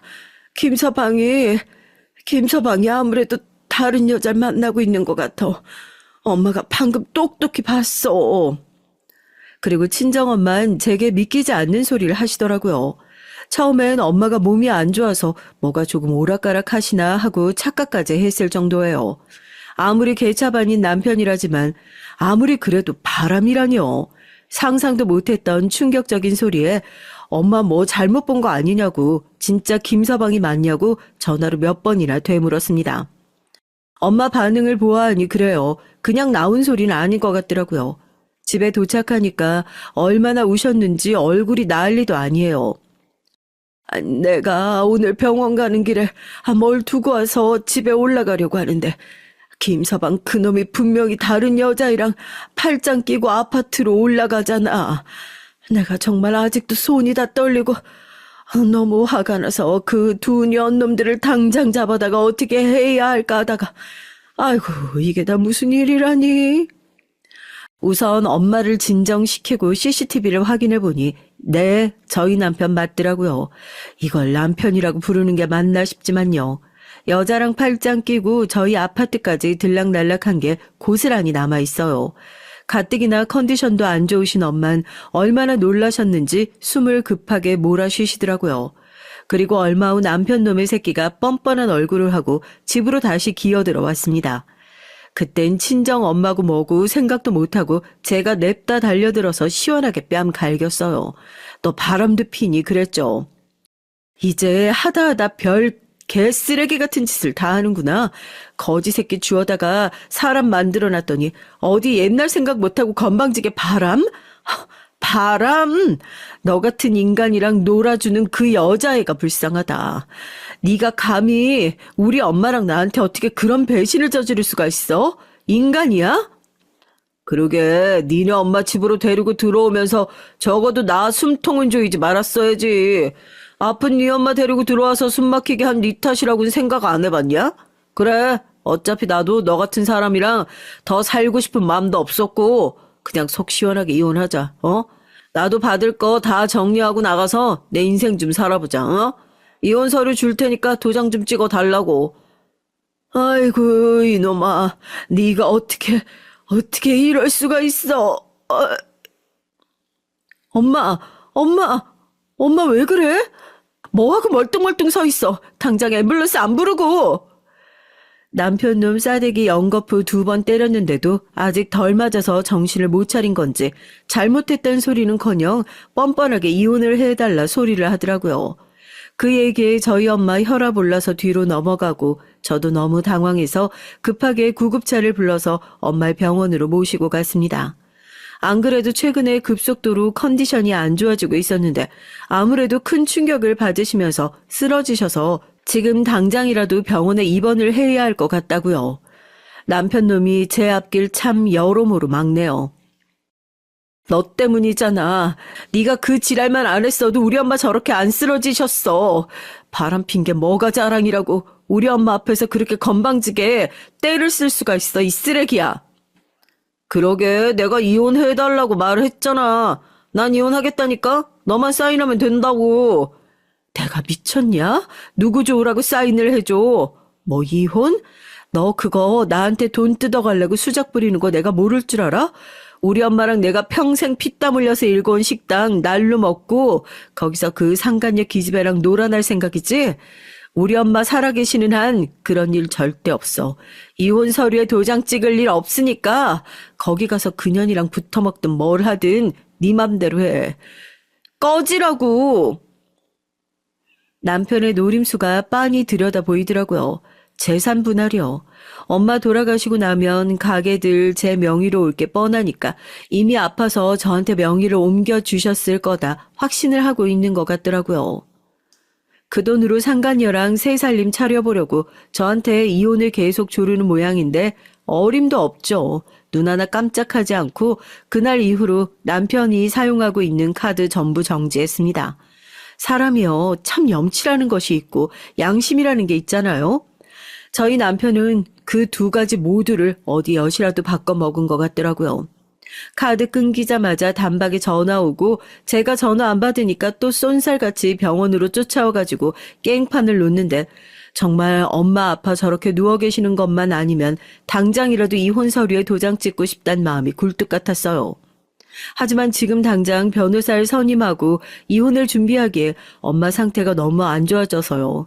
병원에선 곧 임종을 준비해야 할 것 같다 얘기까지 나오는 마당에 제가 어떻게 제 결혼 생활을 신경이나 쓸 수 있었겠어요. 내 말 못 들었어? 우리 엄마 살아계실 동안 이혼 서류에 도장 찍어줄 일 없다고. 그리고 카드 정지된 거 그거 법인 카드인 거 몰라? 내가 가지고 있는 내 법인 명의로 된 카드 내 맘대로 끊겠다는데 네가 뭔데 병원 와서 이렇게 깽판을 쳐. 너 깡패니? 야, 그게 왜 네 법이냐? 나도 거기서 출근하고 일하고 다 했어. 그리고 내가 나 어디 놀고 먹으려고 카드 쓴 줄 알아? 네가 맨날 그딴 식으로 생각을 하니까 남편을 그렇게 쥐잡듯이 잡았겠지. 너는 뭐 어디 날 남편으로 생각하기라도 했냐? 어? 사는 게 진절머리가 나더라고요. 이럴 때 엄마라도 멀쩡히 계셨으면 남편이 저한테 이렇게 함부로 구는 거 절대 그냥 보고만 계시진 않으셨을 텐데. 평생 그렇게 인연 끊다시피 하고 살았던 친정아빠 얼굴까지 생각이 나는 거 보면 말 다 한 거죠 뭐. 친정아빠에게도 물론 소식을 알렸습니다. 아무리 그래도 이혼도 안 하고 별거만 하고 계시는 사이인데 엄마 임종까지 못 보게 하는 건 그건 아무리 생각해봐도 자식으로서의 도리가 아닌 것 같다는 생각이 들었거든요. 어머니 숨소리가 많이 안 좋으시네요. 제가 보기엔 길어야 내일을 넘기지 못하실 것 같습니다. 임종실로 옮기시고 가족들과 인사하는 시간 가지시는 게 좋을 것 같네요. 하루라도 빨리 툭툭 털고 일어나서 내 편 좀 들어달라고 엄마 손을 붙들고 그렇게 빌었는데 결국 엄만 먼 길 떠나실 준비를 모두 마치신 모양이더군요. 병원에선 이제 임종을 준비하는 게 좋을 것 같다 얘기를 하고 저도 친정아빠에게 급히 연락을 했어요. 병원에서 이렇게 얘기를 했으니까 빨리 오시는 게 좋을 것 같다고. 다른 지역에 계시던 아빠가 서둘러 병원으로 오시겠다고 하고 저 혼자 조용히 임종실을 지키고 있었습니다. 그렇게 몇 시간 동안 엄마한테 하고 싶은 마지막 얘기를 다 털어놨어요. 엄마 내가 사는 동안 이런 게 고마웠고 이런 게 참 미안했네. 다음 생에 우리 엄마로 다시 태어나주면 내가 다음엔 정말로 잘 해보겠네. 사연을 쓰면서도 그때 생각이 나서 눈물이 왜 이렇게 나는지 모르겠어요. 몇 시간을 그렇게 저 혼자 쏟아냈을까요? 문이 열리는 소리가 들리더라고요. 당연히 친정 아빠인 줄 알았는데 남편 놈입니다. 그래, 네가 그래도 사람 새끼면 당연히 우리 엄마 마지막 가는 길에 인사는 드려야지. 그냥 이 시간 동안만큼은 나도 너한테 아무 소리 안 할 테니까 감사했다고 죄송하다고 제대로 말씀드려. 그래야 인간인 거야. 알겠냐? 당연히 엄마의 마지막을 지켜보기에 온 것이라고 철석같이 믿고 있었습니다. 사람이라면 모름지기 그래야 하는 것이 맞지 않나요? 그러나 남편이 임종실로 들고 온 건 이혼 서류였어요. 그거 보는 순간 아, 이 인간 사람이 아니구나 하고 치가 떨리더라고요. 내가 여기 소란스럽게 만들지 말고 당장 나가라고 남편의 멱살을 잡고 임종실 밖으로 끌어내려는데 남편이 절 뿌리치고 편안하게 누워 계시는 저희 친정 엄마에게 이혼 소리를 획 들이미는 게 아니겠어요? 장모님, 가실 때 가시더라도 해줄 일은 다 해주고 가셔야 할 거 아니에요. 당신 딸이 이혼 도장 안 찍어줘. 나한테 그러던데 장모님 돌아가시기 전에 절대 이혼 서류에 도장 안 찍어준다고. 그러니까 지금 당장 일어나셔서 도장 찍으라고 설득을 하시든지 아니면 질질 끌지 말고 빨리 가시든지 하시라고요. 네? 이 미친놈아. 우리 엄마한테 지금 무슨 짓 하는 거야? 당장 안 나가? 당장 나가! 엄마 마지막에 이런 끔찍한 얘기를 듣게 할 수가 없었습니다. 남편을 두들겨 패면서 임종실 바깥으로 내쫓으려는데 그때 기계에서 삐 하는 소리가 들리더라고요. 순간 모든 행동을 멈추고 바닥에 주저앉을 수밖에 없었어요. 엄마가 돌아가시기 직전 마지막으로 들었던 얘기가 사랑한다 소리, 미안한다 소리도 아니고 저런 끔찍한 얘기라니 제가 너무 죄송스럽고 창피해서 견딜 수가 없더라고요. 이 와중에 남편이란 놈은 이제 돌아가셨으니까 다 된 거 아니냐면서 저한테 이혼 서류를 척하니 들이미는 것 아니겠어요? 정말 사람도 아닌 거죠. 장모님 돌아가시고 나면 이혼 서류에 도장 찍어주겠다면서 이제 그만 좀 질질 끌지? 눈물 가득 고인 눈으로 바닥에 주저앉아 허탈하고 기가 막혀서 눈물만 뚝뚝 흘리고 있는데 그때 임종실 문을 열어젖히고 저희 친정아빠가 나타났어요. 그래도 남자라 위압감이 느껴져서 그런 건지 방금까지 저한테 빚쟁이처럼 이혼 서류를 뒤밀면서 흔들고 있던 남편이 입을 꾹 다물더라고요. 저희 친정아빠 표정을 보아하니 밖에서 방금까지 있었던 일을 얼추 들으신 것 같더군요. 속으로 날 얼마나 한심한 인간이라 생각할까 더 비참함에 젖어들려고 하는데 퍽 하는 소리와 함께 남편 놈이 임종실 바닥으로 나가 떨어졌습니다. 아빠가 바닥에 주저앉아 있는 제 팔을 잡고 일으켜 세우셨고요. 남편이 억울하단 표정으로 미쳤어요 하는데 아빠가 남편의 멱살을 잡아 끌고 뭐 어디 귀찮은 먼지라도 털어버리는 것처럼 병원 구석으로 확 밀쳐버리셨죠. 어디 감히 내 식구들을 건드릴 생각을 해. 네가 내 딸이랑 이혼을 해도 내 딸, 내 마누라가 읽어놓은 것들 단 하나도 못 가지고 가게 할 거니까 허튼 꿈은 꾸지도 마. 알겠어? 근데 아까부터 내 딸, 내 마누라 읽어놓은 가게 하는데 나도 거기 엄연히 출근하고 일했던 사람이에요. 내가 내 목 찾아가겠다는데 당신이 뭔데 참견이야? 친정아빤 분이 풀리지 않는지 손을 번쩍 드셨고 찌질한 남편은 몸을 잔뜩 웅크리며 쫄아 있더라고요. 아빠께서 그러셨습니다. 분할할 재산이 없는데 어떻게 분할을 하냐고요. 그리고 이어진 얘기에 저조차도 깜짝 놀랄 수밖에 없었습니다. 사위란 놈이 얼마나 못 믿을 놈이면 이 사람이 자기 아프고 나서 나를 제일 먼저 찾아오더라고. 자기 혹시라도 잘못되고 나면 선주 서러운 일 안 당하게 잘 좀 챙겨주라고. 재산 분할은 가게가 선주 명의일 때나 얘기해볼까 말까 한 거고 그 가게 이 사람이 전부 내 명의로 돌려줬는데 네가 무슨 수로 그 가게를 분할해 갈 거야? 에휴, 이 한심한 놈아. 뭐? 그 가게를 전부 장인어른 명의로 돌려주셨다고요? 장모님이요? 대체 왜요? 엄마는 이미 본인이 돌아가시고 나서 이 사달이 날 걸 예상하고 계셨는지 일찌감치 아빠를 찾아가 얘기를 다 하셨다고 그러시더라고요. 친정아빠도 별거를 시작하면서부터 자기가 얼마나 한심한 인생을 살았는지 참 많이 후회했었다고 뒤늦게 반성을 많이 하셨답니다. 엄마는 본인이 혹시라도 잘못되고 나면 제가 혼자 남게 될 텐데 그러다 억울한 일이라도 당하면 누가 제 편을 들어주냐고 아빠한테 그런 일 없게 하나 남은 딸 이제라도 반성하고 잘 돌보라고 신신당부하셨다고 그래요.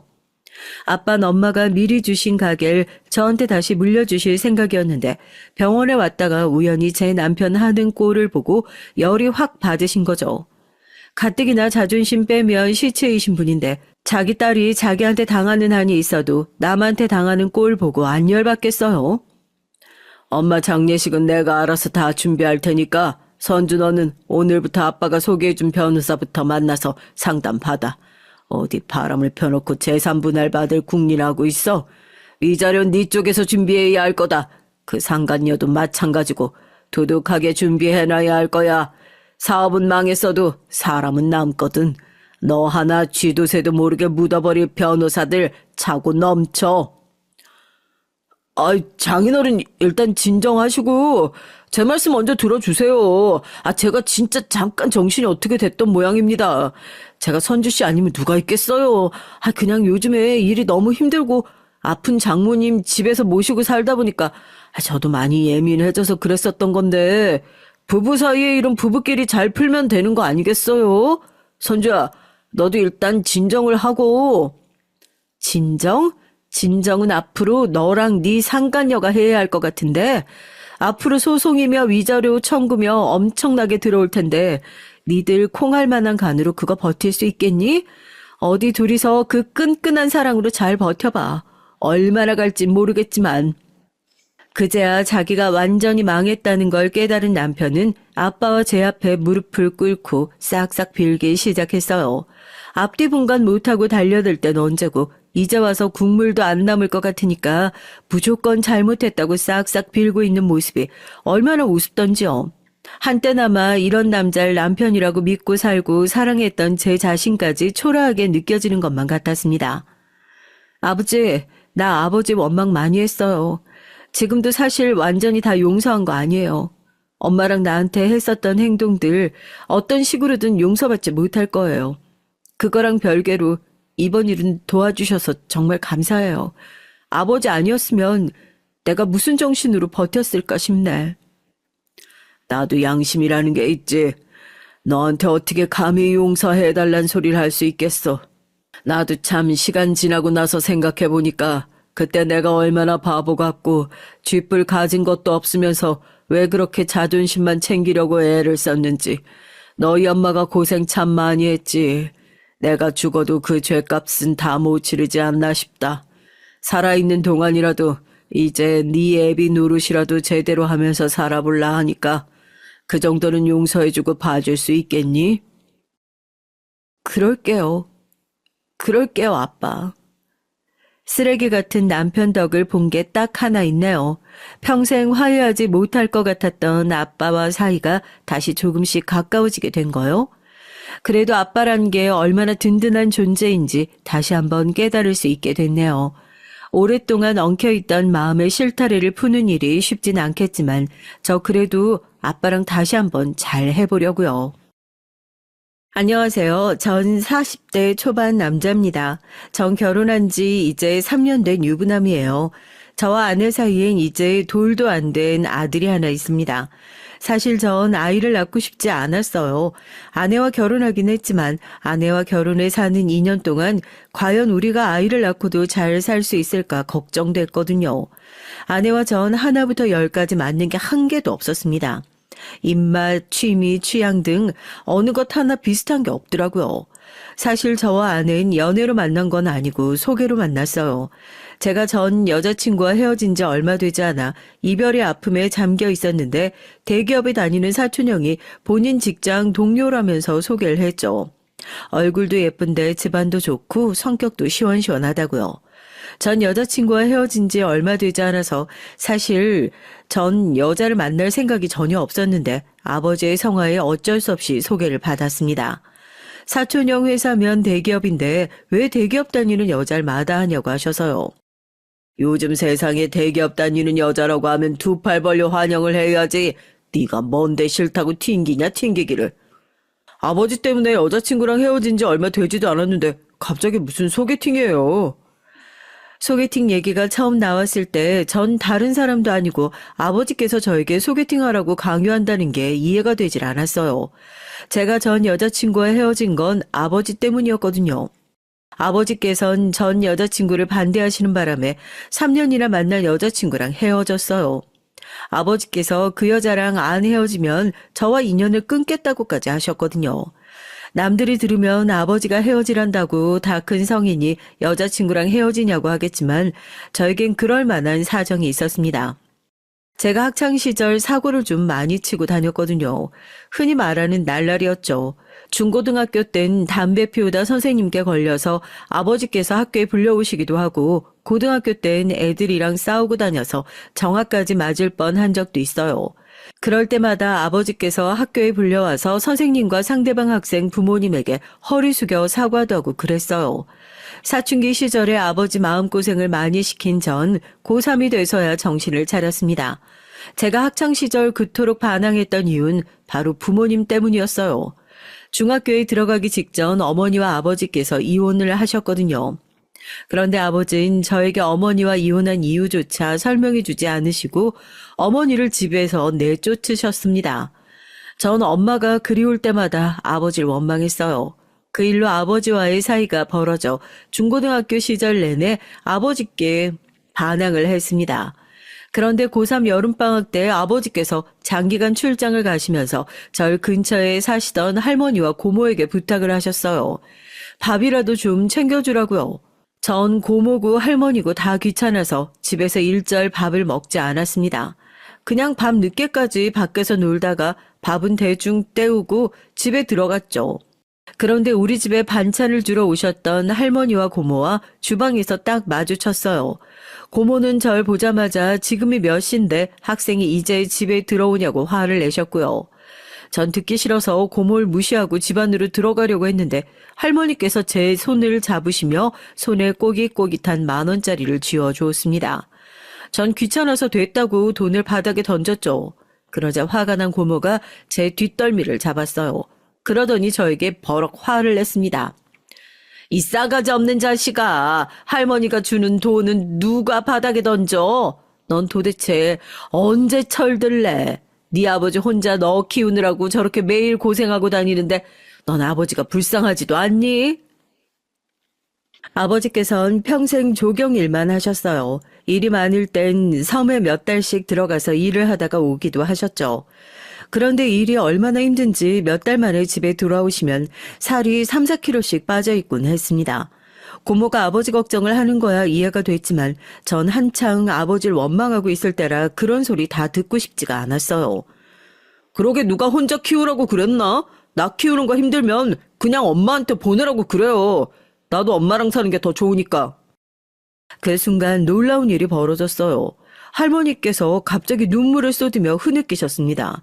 그 모습에 화가 난 고모가 제 등짝을 찰싹 때렸어요. 그리고는 생각지도 못한 말을 하셨습니다. 네 아빠가 너한테는 하도 얘기하지 말라 그래서 나도 웬만하면 비밀 지켜주려고 했는데 도저히 안 되겠다. 네 엄마 남자랑 바람나서 집 나간 거야. 네 아빠가 내쫓은 거 아니라고. 전 순간 고모가 거짓말을 한다고 생각했어요. 그래서 고모한테 거짓말 말라고 소리를 쳤죠. 나도 거짓말이었으면 좋겠다. 네 엄마 내가 말을 안 해서 그렇지 원래 꼬리가 100개 달린 불려우야. 미용실 하면서 얼마나 이 남자 저 남자 다 껄떡대고 다녔는지 이 동네 사람들 다 알아. 그렇게 여우짓을 하고 다니더니만 결국 유부남이랑 눈 맞아서 집까지 나간 거라고. 아버지가 항상 외지에 나가 일을 하다 보니 엄마는 혼자 미용실을 운영하면서 절 키웠어요. 그러다 보니 동네 사람들이 괜히 말을 만들었을 수도 있겠다 싶었죠. 전 고모의 말을 끝까지 믿고 싶지 않았습니다. 그런데 그 고모가 저에게 못 믿겠으면 과수원 숙희 아줌마한테 물어보라더군요. 어머니가 바람 피운 상대가 숙희 아줌마 남동생이래요. 서울에서 내려온 남자였는데 인물이 아주 좋았답니다. 매일 그 남자가 미용실에 드나들더니만 결국은 둘이 눈이 맞아 도망간 거라고요. 전 순간 고모 말에 너무 놀라 어안이 벙벙했습니다. 그러곤 아직도 흐느끼고 있는 할머니에게 물었죠. 고모 말이 사실이냐고요. 그러자 할머니도 천천히 고개를 끄덕이시더군요. 전 정말 몰랐어요. 엄마가 그런 여자였는지요. 그러니까 네 아빠 불쌍한지 알고 정신 바짝 차리고 살아. 너라도 멀쩡하게 살아야 네 아빠도 마음 편하게 살지. 그제야 왜 아버지가 저에게 어머니를 쫓아냈다고 했는지 조금 알겠더군요. 아버지는 아들인 제가 바람난 어머니에게 버림받았다고 생각하며 어머니를 원망하며 살게 하고 싶지 않으셨던 것 같아요. 차라리 아버지를 원망하며 사는 게 낫다 싶으셨나 봅니다. 그날 밤 전 할머니가 만들어다 주신 반찬에 밥을 먹으면서 혼자 펑펑 울었어요. 아버지에게 너무 죄송해서요. 어머닌 고작 남자 하나 때문에 절 버렸지만 아버지는 그 힘든 와중에도 제 생각만 하셨잖아요. 더군다나 어머니께서 집을 나가면서 아버지가 차려준 미용실 보증금까지 가지고 날랐답니다. 거기다가 동네 사람들에게 빌린 돈도 있었는데 그것도 하나도 안 갖고 사라져서 빚쟁이들이 아버지에게 찾아왔대요. 그 돈도 아버지께서 다 갚아줬고요. 고모와 할머니는 혼자 있을 제가 걱정됐는지 아버지가 돌아올 때까지 저와 함께 있어 주셨습니다. 내가 그년이 진 빚을 왜 오빠가 갚냐고 갚아주지 말라고 그렇게 말렸는데 네 아버지 말이 너 생각해서 다 갚는단다. 그 빚 안 갚으면 사람들이 너한테까지 손가락질한다고. 전 고모 말을 듣는 내내 속상해서 아무 말도 할 수가 없었어요. 어머니 때문에 상처를 받은 건 아버지도 마찬가지라 힘드셨을 텐데 전혀 내색 안 하시고 절 키우며 먹고 살 걱정까지 하시면서 사셨으니 대단하다 싶었죠. 전 그날 이후 달라졌습니다. 고모 말처럼 정신을 바짝 차리고 살았어요. 그리고 아버지 말을 무조건 잘 들었습니다. 아버지께서 공부해서 대학에 가라고 하셔서 반년 미친 듯 공부해 대학에 진학했죠. 그리고 아버지께서 제가 양복 입고 사무실로 출근하는 일을 했으면 좋겠다고 하셔서 열심히 취업 전선에 뛰어들어 대기업은 아니지만 그래도 중소기업에 입사했어요. 전 학창시절 내내 아버지 속을 썩인 걸 사죄드리는 마음으로 항상 아버지의 말이 옳다고 생각하며 살았죠. 하지만 아버지께서 제 연애와 결혼에까지 간섭하시는데 그건 많이 힘들었습니다. 제가 직장 생활하며 3년이나 사귄 여자친구가 있었는데 그 여자친구가 미용실에서 일하는 미용사라는 이유만으로 헤어지라고 하셨어요. 너는 네 엄마가 나한테 어떻게 했는지 뻔히 다 알면서 미용사 만나고 싶어? 난 다른 건 다 괜찮아도 절대 미용실에서 일하는 애는 우리 집 며느리로 안 돼. 내 눈에 흙이 들어가도 절대 안 돼.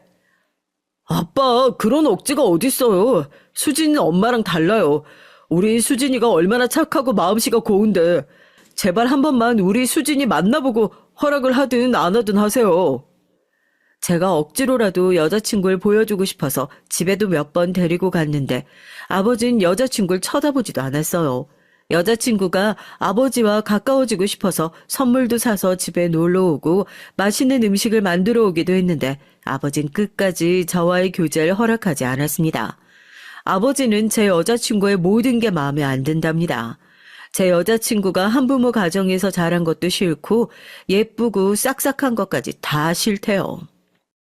여자가 인물 좋고 싹싹해봐야 나가서 딴짓이나 하고 다니지. 결혼할 여잔 무조건 똑똑하고 집안도 좋고 겉과 속이 같은 여자야 돼. 집안이 탄탄한 집에서 자라야 가정교육을 잘 받아서 허튼 짓을 안 하지. 예전엔 몰랐는데 아무래도 어머니에게 받은 상처가 아버지에겐 아직 남았는지 아버지는 여자에 대한 트라우마가 있는 것 같았어요. 어머니께서 어릴 때 부모에게 버려져서 고아로 자랐거든요.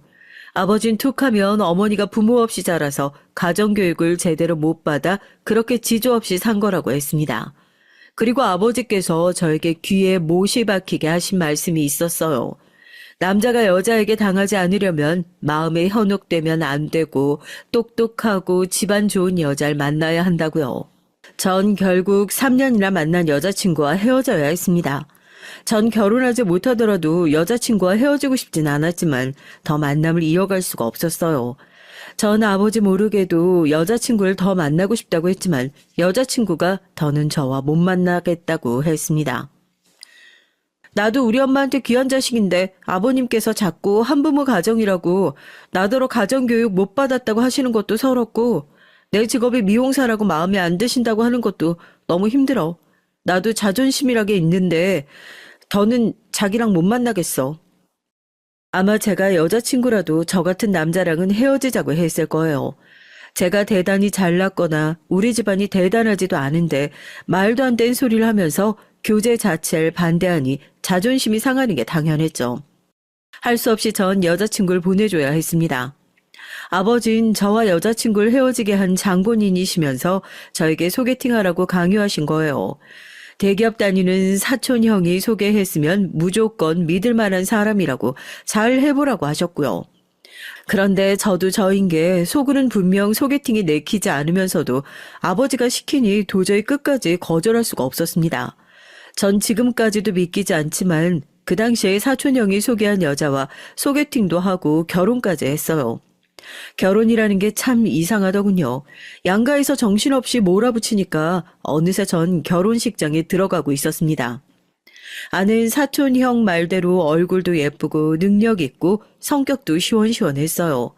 아내는 부잣집 외동딸이었습니다. 장인어른이 사업을 하셔서 자수성가하신 분이에요. 당신만의 철학이 확고한 분이셨고 사실 소개팅을 하고 얼마 되지 않아 아내가 먼저 저에게 사귀자고 했습니다. 저에게 첫눈에 반했다고요. 전 아내의 솔직하고 당당한 성격이 좋아서 그러자고 했죠.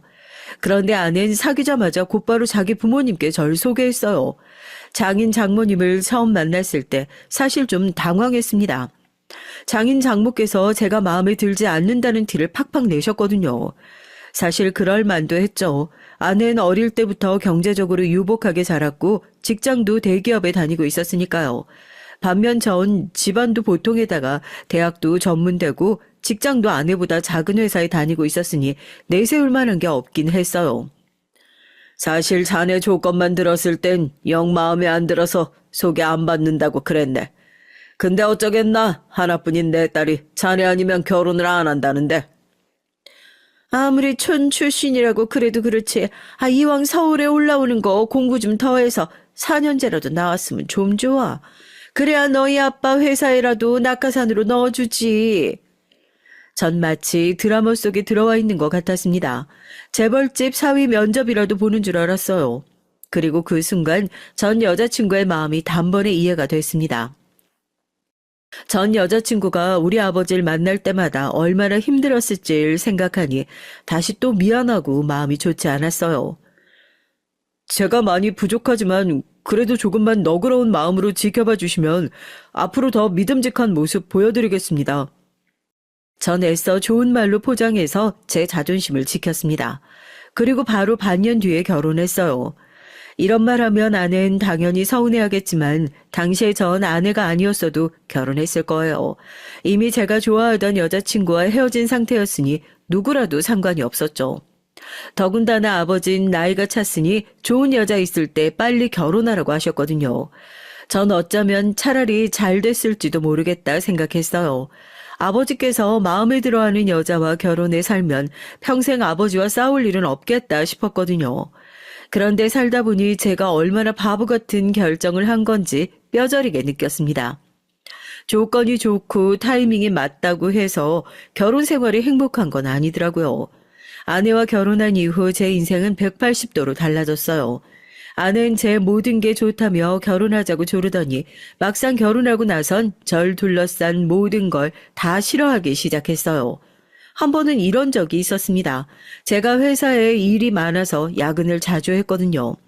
전 아내도 일하는 사람이니 당연히 야근이나 회식 같은 건 이해해 줄 줄 알았습니다. 그런데 아내는 말도 안 되는 거 가지고 꼬투리를 잡고 사람을 피곤하게 했어요.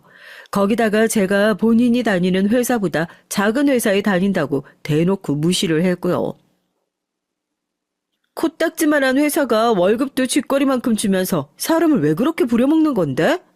회식할 돈 있으면 월급이나 올려주지. 쓸데없이 왜 자꾸 술을 먹어? 이래서 우리나라에선 무조건 대기업에 다녀야 하는 거라니까. 처음엔 저도 그러려니 했습니다. 원래 아내가 말을 거침없이 하기도 하고 아내도 제가 힘들어 보이니 걱정이 돼서 하는 농담이라고 생각했거든요. 그런데 시간이 지날수록 아내가 절 무시한다는 게 느껴졌어요. 한 번은 장인어른 칠순 때였는데 하필이면 그때 제가 회사에서 중요한 프로젝트를 맡게 돼서 지방에 출장 갈 일이 있었거든요. 전 회사 일이니 어쩔 수 없이 장인어른 칠순 땐 못 갈 것 같다고 말했습니다. 저도 당연히 아내와 장인어른에게 죄송했죠. 그런데 출장 가기 전에 미리 들려 식사 대접하고 선물도 할 생각이었어요. 그런데 아내는 말도 안 되는 소리를 했습니다. 자기, 그냥 회사 그만두면 안 돼? 대단한 회사도 아닌데 가족 행사도 참석 못하게 하는 회사를 뭐하러 다녀? 전 순간 제 두 귀를 의심했어요. 정말 아내가 진심으로 하는 말이 맞나 싶어서요. 전 당연히 농담으로 하는 말이겠거니 하고 넘겼습니다. 그런데 아내 말은 농담이 아니더라고요. 제가 출장 가기 전에 장인어른께서 좋아하시는 술이랑 용돈을 챙겨서 처가에 갔습니다. 그런데 장인어른도 아내와 똑같은 소리를 하더라고요. 자네는 구멍가게 같은 그런 회사 꼭 다녀야겠나? 내가 자네 자존심 상할까봐 지금까지 말은 안 했는데 내 친구들 사위 중에 중소기업 다닌 사위는 자네밖에 없어. 내가 마음 같아선 내 회사에 자리라도 하나 만들어주고 싶은데 자네가 내세울 만한 게 뭐가 있어야 말이지. 괜히 자네 회사로 불러들였다가 직원들 사이에서 낙하산이네 뭐네 말이라도 나오면 나만 곤란해지니까 할 수 없이 지켜보는 거야. 전 아내와 장인어른이 절 놀리려고 일부러 짠 줄 알았어요. 장인어른은 기다렸다는 듯 저에 대한 불만을 쏟아내셨습니다. 전 뭐라고 대답해야 할지 몰라 당황스러웠고요. 전 아내에게 좀 도와달라는 듯 눈빛을 보냈어요. 그런데 아는 당황한 제 얼굴을 보고도 모른 척 자기 할 말만 했습니다. 아빠, 직원들이 뭐라고 하든 그냥 자리 하나 만들어주면 안 돼? 이 사람 매일 몇 푼 되지도 않는 돈 벌겠다고 회사 눈치 보면서 다니는 거 나도 도저히 못 봐주겠어. 제가 없는 자리도 아니고 버젓이 제가 있는데 아내는 할 말 못할 말 구분 못하고 혼자 떠들었어요. 전 장인 장모님도 계신 자리니 꾹 참고 있었고요. 그런데 결국은 표정 관리가 되지 않아 아내에게 슬쩍 그만하라고 언지를 줬어요. 그러자 아내가 제가 그만하라고 했다고 또 꼬투리를 잡고 늘어지더군요. 당신도 이제 자존심 좀 그만 부려. 당신 아빠 말 듣고도 느껴지는 게 없어? 당신도 조금 있으면 마흔인데 언제까지 그 코딱지만한 회사에서 대리 달고 있을 거냐고. 나도 친구들한테 말하기 창피하단 말이야. 저는 분명 장인어른 칠순에 참석하지 못하는 게 죄송해서 미리 축하해드리고 싶은 마음에 간 거였어요. 그런데 장인어른과 아는 저에게 싫은 소리를 하려고 미리부터 준비를 하고 있었던 것 같더라고요. 이번 내 생일이 그냥 생일도 아니고 칠순이네. 회사 직원들에게다 내 친구들까지 다 오는 자리인데 하나뿐인 사위가 빠지면 되겠나? 자네가 빠지면 내 지인들이 뭐라고 하겠어? 아이고 생각만 해도 끔찍하네. 암튼 무슨 수를 써서든 그날은 꼭 오게. 자네 빠지면 나 정말 서운해할 거야. 저는 할 말이 없어서 꿀먹은 벙어리 마냥 한마디도 못한 채 집에 돌아왔습니다. 그날 저녁 결혼하고 처음으로 아내와 대판 싸웠어요. 전 장인어른 칠순날 어떻게 해야 하나 고민하느라 정신이 없었는데 아는 저더러 장인어른 얘기하시는데 대답을 안 했다고 화를 내더라고요. 그냥 출장 안 가고 칠순날 온다고 하면 되지. 당신은 그게 뭐가 어렵다고 말을 안 해? 회사 일인데 빠지는 게 어떻게 쉬울 수가 있어. 나라고 장인어른한테 그런 소리까지 들어가면서 칠순 생일에 빠지고 싶겠어? 그럼 그냥 다른 사람 보내고 안 가면 되지. 뭔 걱정이야? 누가 보면 아주 나란 일이라도 하는 줄 알겠네. 아내는 제 마음도 모르고 제가 유난 떠는 것처럼 말했어요. 전 날이 갈수록 더 말이 통하지 않는 아내 때문에 힘들 때가 한두 번이 아니었습니다. 아내는 그 이후로도 절 수시로 무시했어요. 명절 때도 본인은 명절 보너스에 선물에 식사권까지 회사에서 주는 혜택이 많은데 우리 회사는 떡값도 안 주고 꼴랑 필요도 없는 선물 세트 하나 준다고 비웃었고요. 그리고 하는 말이 더 기가 막힌 게 이런 건 우리 아버님이나 가져다 주라고 했습니다. 아버님은 돈 아깝다고 샴푸랑 치약도 아껴 쓰시는데 이거 갖다 드리면 엄청 좋아하시겠네. 아내는 아무 생각 없이 하는 말이겠지만 듣다 보면 은근 기분이 상했어요. 저도 아내가 하는 행동마다 일일이 지적하다 보면 항상 싸우게 되니 웬만한 건 참고 넘어갔죠. 그런데 바보 같은 저에게도 절대로 참을 수 없는 게 있습니다. 아버지가 계신 앞에서 절 무시하거나 아버지를 만만하게 대하는 건 절대 넘어갈 수가 없었죠. 그날은 장인어른 칠순날이었어요. 전 결국 출장을 다른 직원에게 부탁하고 장인어른 칠순에 갔습니다. 저희 아버지까지 장인어른 칠순에 오겠다고 하셔서 도무지 제가 빠질 수가 없었거든요. 물론 장인어른이 몇 번씩이나 본인 칠순에 올 거냐고 확인 전화를 하기도 하셔서 제가 모르는 척하고 있을 수가 없었거든요. 그런데 그냥 빠질 걸 그랬습니다. 전 처가 사람들과 아내의 행동에 기분이 상해서 몇 번이나 자리를 박차고 나올 뻔했어요. 시작은 사소한 질문에서 시작됐습니다. 장인어른 지인분이 저와 아내를 보고 결혼한 지 꽤 됐는데 왜 아직 아이를 갖지 않냐고 물었어요. 저를 닮은 아들이면 잘생겨서 좋을 것 같다고요. 그러자 장인어른께서 나서서 굳이 하지 않아도 될 말을 하셨습니다. 남자가 인물만 좁으면 뭐래? 우리 사위 닮으면 애가 머리도 영 나쁘고 변변치 않아서 뒤치다거리 하느라 내 딸이 고생만 할 텐데 닮으려면 무조건 우리 집안을 닮아야지. 저희 아버지까지 계신 자리에서 집안까지 운운하며 얘기를 하시니 전 절로 얼굴이 붉어졌어요. 도저히 아버지 얼굴을 볼 낯이 없었습니다. 그런데 아버지께서 그 말에 맞장구까지 치시더군요. 손주든 손녀든 무조건 우리 며느리 닮아야죠. 그래야 얼굴도 예쁘고 똑똑하고 얼마나 좋겠어요. 아버지 마음을 모를 리 없는 전 속상해서 한숨이 절로 나왔습니다. 장인어른 칠순이 끝나고 바로 부산에 내려가신다는 아버지를 배웅하는데 전 내내 마음이 좋지 않아 아버지에게 괜히 죄송하다고 했어요. 그러자 아버진 제 마음을 다 아신다는 듯 제 손을 잡았습니다. 오랜만에 서울 구경해서 너무 좋은데 뭐가 미안해. 아버지는 너만 잘 되면 그걸로 됐다. 힘들어도 장인 장모한테 잘해. 아버지는 항상 저를 볼 때마다 처가에 잘하라는 소리만 하셨어요. 전 그 소리 듣는 것도 싫었고요. 사실 아내는 저와 다르게 시댁이라고는 신경 쓰는 게 하나도 없어요. 부산에 아버지랑 할머니가 계신데도 명절마다 아버지가 서울에서 멀다고 오지 말라고 하면 정말 안 가려고 했고요. 제가 억지로 끌고 가야 1년에 한 번, 두 번 가는 게 다였습니다. 더군다나 한 번은 아내가 친구랑 통화하는 소리를 들었는데 그 내용이 기가 막히더라고요. 넌 명절마다 시댁 가는 거 너무 힘들겠다. 난 우리 시어머니가 진작 바람나서 도망가는 바람에 시어머니 안 계시잖아. 시아버지도 내 눈치 보느라 오라고 안 한다니까? 너무 좋아. 아내도 별 생각 없이 친구랑 하는 얘기겠지만 전 슬슬 아내의 그 생각 없이 하는 말에 지쳐갔습니다. 30도 훌쩍 넘은 여자가 어쩜 저렇게 생각 없이 말을 하는지 모르겠어요. 그러던 중 믿을 수 없는 일이 벌어졌습니다. 저희 아버지께서 갑작스럽게 사고를 당하셨어요. 명절 얼마 남기지 않고 급하게 끝내야 할 일이 있어서 아버지께서 무리해서 일을 하시다가 사다리에서 떨어지셨나 보더라고요. 머리를 심하게 다쳐서 큰 병원으로 갔는데 바로 수술을 해야 한다고 해서 급하게 머리 수술을 하셨더라고요. 전 고모에게 연락을 받고 놀라서 바로 부산으로 내려갔죠. 그런데 병원에서 수술 경과가 좋지 않다고 마음의 준비를 하라고 했어요. 전 가슴이 철렁 내려앉는 것만 같았습니다. 전 다행히 휴가 기간이라 아버지 곁에 있었어요. 아무래도 아버지께서 상황이 좋지 않으니 전 아내에게 연락했습니다. 아내도 부산에 내려오는 게 좋을 것 같다고요. 그런데 아내가 대뜸 하는 말이 어처구니가 없었어요. 자기 설마 잊은 거야? 내일 엄마 아빠랑 필리핀 골프 여행 가기로 했잖아. 오늘 저녁엔 올라와야지.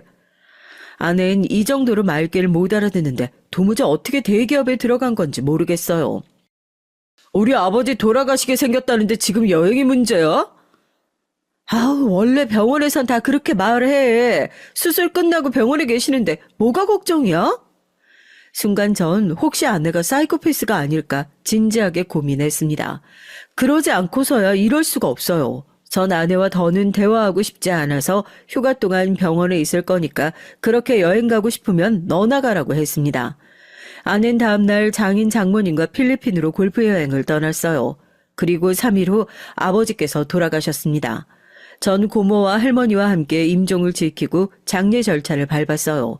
그 사이 할머니께서 2번이나 정신을 잃으시는 바람에 전 너무 무서웠습니다. 아버지께서 돌아가셨다는 게 믿기지도 않는 상황에서 할머니까지 어떻게 될까봐 걱정이 됐죠. 제가 가장 힘든 시간을 보내는 중 아내는 필리핀에서 즐겁게 보내다가 장례 2일째가 돼서야 장례식장에 나타났습니다. 갑자기 들어오게 돼서 비행기 표가 없어서 어쩔 수가 없었대요. 거기다가 아내가 장례식장에 오자마자 처음으로 한 말이 너무 피곤하다는 말이었습니다. 피곤해. 아버님 어떻게 돌아가셔도 며느리 오랜만에 여행 갔는데 딱 그때 돌아가시냐? 전 너무 지쳐서 화낼 힘도 없었죠. 아내라면 이제 정말 지긋지긋했습니다. 제발 남은 이틀이라도 입 좀 다물고 있어. 안 그래도 힘든데 당신이 입만 버리면 정말 돌아버리겠으니까. 당신 지금 나한테 입 다물라고 한 거야? 당신이 이래서 감당되겠어? 나 임신했는데? 아내는 무슨 대단한 서프라이즈라도 하듯 아버지의 장례식장에서 본인의 임신 사실을 발표했어요. 정말 답이 없는 여자였죠. 전 웃어야 할지 울어야 할지 가늠이 안 됐습니다. 그 정도로 혼란스러웠어요. 사실 전 아내와의 사이에서 아이를 낳고 싶지 않았어요. 아내와 언제라도 헤어질 수도 있겠다는 생각을 항상 했거든요. 그런데 아버지가 떠나시면서도 저에게 참고 살라고 하고 싶으셨던 건지 선물을 주고 가셨습니다. 전 지난날은 가슴에 묻고 아내와 아이를 키우며 한 번 더 잘해보자 마음을 굳게 먹었습니다. 아이가 태어나곤 너무 정신이 없어서 도저히 딴 생각을 할 여유가 없었거든요. 그날도 늦은 밤까지 일하느라 정신이 없었어요. 그런데 그때가 밤 11시가 넘은 시간인데 갑자기 핸드폰이 울렸습니다. 전 모르는 번호를 보고 받을까 말까 고민했는데 아무래도 기분이 상해서 전화를 받았죠. 그런데 전화를 받자마자 들리는 목소리에 전 놀라 입을 틀어 막았어요. 여보세요. 여기 땡땡 경찰서인데요. 오순호 씨 되시죠? 여기 지금 이금영 할머니가 길을 잃었다고 접수가 돼서 연락드렸는데요. 지금 바로 경찰서로 오실 수 있죠? 순간 전 너무 놀라서 말문이 턱하고 막혔습니다. 서울에서 기차로 4시간 넘게 걸리는 시골에 계신 할머니가 이 늦은 시간에 어떻게 서울 경찰서에 계신가 해서요. 네? 정말 저희 할머니 맞으세요? 저희 할머니는 부산에 계시는데요. 네, 부산에서 오신 오금영 할머니 맞아요. 땡땡동 땡땡 아파트 사시죠? 거기 손주 만나러 왔다가 집에 아무도 없어서 몇 시간을 혼자 여기저기 헤매셨나 봐요. 그러다가 길을 잃어서 놀이터에 앉아 계신 걸 우리 파출소 경찰들이 모시고 왔어요. 집에 아무도 없었다고요? 그럴 리가 없는데. 제 아내가 아이가 어려서 집에 같이 있거든요. 전 너무 당황하고 놀라서 핸드폰을 든 채 횡설수설했습니다. 요즘 젊은 며느리들이 시골에서 올라온 시어머니 귀찮다고 문 안 열어줘서 그냥 내려가시는 분들 원래 많아요. 아무튼 할머니 짐도 많으시고 많이 피곤해 하시니까 빨리 와서 모시고 가세요. 경찰관은 원래 이런 일 많다고 별일 아니라는 듯 얘기했지만 전 도무지 이 상황이 믿기지가 않았습니다. 전 곧바로 일을 마치고 전화가 걸려온 파출소로 향했어요. 파출소로 가는 길에 아내에게 전화를 했죠. 혹시나 하는 마음에 할머니가 집에 왔었다는데 오늘 외출했느냐고 물었죠. 그러자 아내가 너무 당당하게 하는 말이 기가 막혔습니다. 아니, 내가 가긴 어딜 가? 애 보느라 힘들어 죽겠는데 당신 할머니가 연락도 안 하고 집에 왔길래 귀찮아서 그냥 집에 없는 척 했어. 순간 전 제 두 귀를 의심했습니다. 경찰관 말이 사실이었어요. 정말 제 아내가 할머니가 오신 걸 보고도 없는 척 문을 열어주지 않은 거예요. 전 너무 화가 나서 도무지 참을 수가 없었습니다. 당신 제정신이야? 우리 할머니 부산에서 우리 집까지 혼자 기차 타고 버스 타고 5시간을 올라온 거야. 그런데 어떻게 연락 좀 안 하고 왔다고 문도 안 열어줄 수가 있어? 할머니 혼자 기다리다가 지쳐서 여기저기 돌아다니다가 길 잃어서 지금 경찰서라잖아. 전 혼자 문 앞에서 벌벌 떨었을 할머니를 생각하니까 눈물이 왈칵했어요. 그런데도 아는 사람이 맞기는 한 건지 뻔뻔한 소리를 해댔습니다. 끝까지 본인은 잘못한 게 없다네요. 그러니까 서울에 오는 5시간 동안 어떻게 전화 한 통을 안 하시냐고. 그리고 이 집은 엄연히 우리 집인데 내가 초대를 하지도 않았는데 무턱대고 오신 분한테 무조건 문을 열어줘야 되는 거야? 난 도저히 이해가 안 되는데? 우리 할머니가 남이야? 초대받아야만 손주네 집에 오게? 그리고 아무리 싫어도 날씨가 이렇게 추운데 몇 시간을 할머니 혼자 복도에 계시게 그냥 둘 수가 있어. 당신이 그러고도 사람이야? 나야 사람 없는 줄 알면 당연히 그냥 돌아가실 줄 알았지. 거기서 계속 기다리실 줄 알았나? 아내는 당연히 할머니가 부산으로 돌아가신 줄 알고 애를 재우다가 그냥 같이 잠이 들었답니다. 그래서 할머니가 밖에 계신지 전혀 몰랐대요. 아내가 아무리 개념 없고 자기밖에 모르는 여자라고는 해도 나이도 먹을 대로 먹은 성인에다가 자기 배 아파 자식도 낳은 부모니 도리를 아는 사람이라고 생각했어요. 그런데 제가 너무 많은 걸 바랐나 봐요. 아내는 기본이 아니라 아예 사람으로서 도리도 저버린 인간이었습니다. 87세의 연세에 부산에서 혼자 서울까지 올라오신 할머니를 집에 있으면서도 문을 안 열어주고 몇 시간을 모른 척 했답니다. 더군다나 그러고 본인은 잠까지 잤대요. 저는 온몸에 소름이 돋았습니다. 제가 어쩌다 이런 악마 같은 여자와 결혼해야 했는지 후회가 됐어요. 지금 경찰서로 가고 있으니까 할머니 모시고 집으로 갈 거야. 그러니까 지금 당장 할머니 드실 거랑 주무실 방 준비해. 전 마지막 인내심을 간신히 붙잡으며 아내에게 얘기를 했죠. 그런데 아내는 아직도 정신이 없었습니다. 할머니를 왜 우리 집으로 데리고 와? 그냥 그저 모텔방 잡아드리면 되지. 순간 간신히 붙잡고 있던 제 이성은 파사삭 끊어지고 말았어요. 이제 던 참을 수가 없었습니다. 모텔? 너 정말 최악이구나. 전 경찰서에 도착하자마자 할머니의 상태부터 확인했어요. 1월 이 추운 날씨에 몇 시간을 헤매고 다니셨으니 감기라도 걸리셨을까 봐서요. 연신 괜찮냐고 묻는 저에게 할머니는 아무렇지 않다고 하시면서 웃으셨어요. 그 모습을 보는데 가슴이 아파서 할머니를 똑바로 바라볼 수가 없었습니다. 그리고 얼마 전 새해가 되자마자 시골에 계신 할머니께서 저에게 전화를 하셨던 게 기억이 났죠. 증손주가 보고 싶다고 언제 올 거냐고 물으셨어요. 그때도 마음 같아선 당장 쉬는 날 아들 데리고 부산에 내려가겠다고 하고 싶었지만 아기가 아직 어리니 명절이나 한번 내려가겠다고 하곤 전화를 끊었습니다. 아무래도 아기가 태어난 지 100일이 다 됐는데 증손주를 못 보신 게 마음에 걸려서 혼자 기차를 타고 올라오신 것 같아요.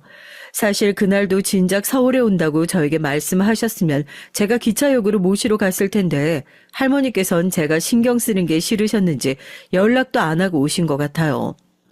얼마나 밖에서 헤매셨는지 아직도 차가운 할머니의 손을 잡고 경찰서를 나오는데 전 다시 한번 놀라고 말았습니다. 할머니의 짐가방이 너무 무거워서요. 할머니, 어디 이민이라도 가? 무슨 가방이 이렇게 무거워. 누가 보면 벽돌 들고 온 줄 알겠다. 전 놀랐을 할머니의 긴장을 풀어드리기 위해 농담조로 얘기를 했는데 할머니는 마음이 쓰였는지 제가 든 가방을 뺏으려고 했어요. 아이고, 내가 주책이지. 우리 손주 힘들게 이런 걸 괜히 가지고 와서는. 안 되겠다. 이거 집에 가지고 가봐야 다 짐인데 우리 그냥 다 버리고 가자. 할머니는 제가 진짜로 가방이 무겁다고 한 줄 아는지 가방 지퍼를 열어 안에 있는 것들을 다 버리려고 했어요.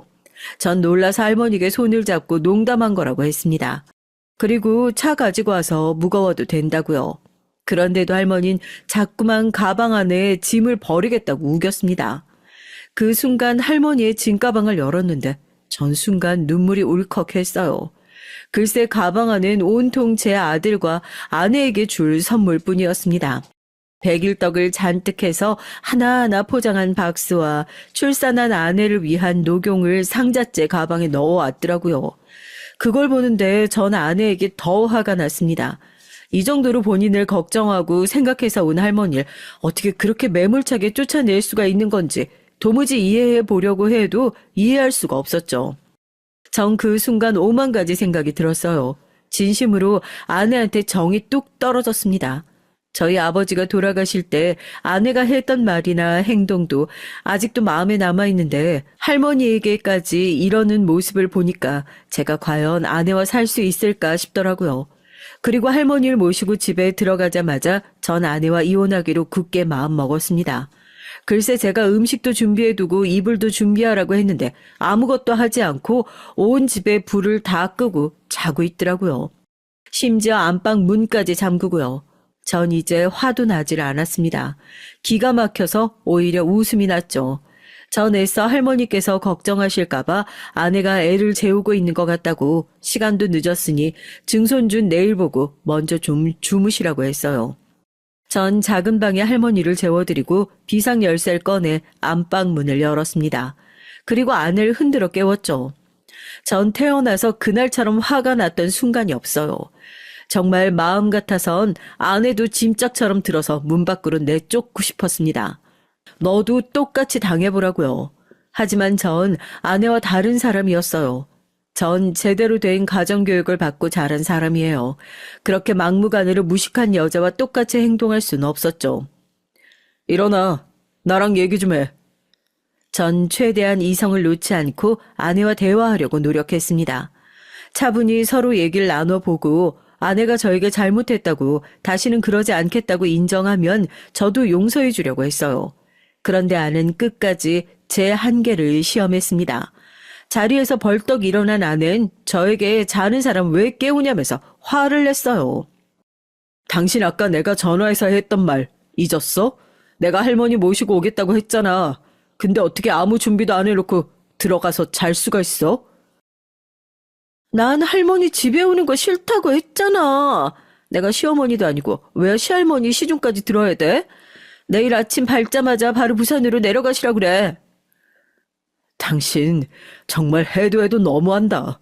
할머니가 성치도 않은 몸으로 왜 서울까지 올라오셨는데 증손주는 너무 보고 싶은데 당신이 전화해도 받지도 않으니까 백일떡이랑 당신 녹용 주겠다고 다 바리바리 싸들고 오신 거 아니야. 전 다시 한번 할머니께서 들고 온 가방 안에 들어있던 떡과 녹용이 떠오르자 마음이 울컥했어요. 저는 거실로 나가 할머니가 싸온 떡과 녹용을 아내에게 보여줬습니다.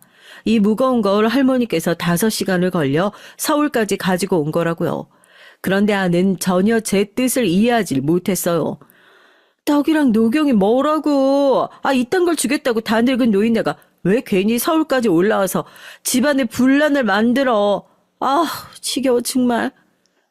제 말에도 아내는 인상을 구기며 온갖 짜증을 다 부렸습니다.